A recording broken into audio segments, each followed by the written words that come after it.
Have you ever heard voices or sounds in your head that no one else has heard? If so, you're not crazy. The Taos hum is a mysterious phenomenon experienced by residents of Taos, New Mexico, and occasionally reported in other locations worldwide. Described as a low-frequency rumbling or humming sound, it's often likened to the distant idling of a diesel engine. What makes it perplexing is its elusive nature. While some hear it, others nearby do not.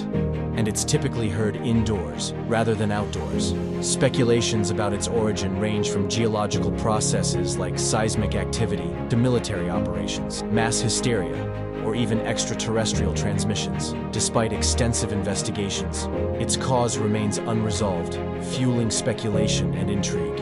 The Taos hum continues to fascinate both locals and researchers, adding an enigmatic chapter to the world's catalog of unexplained phenomena.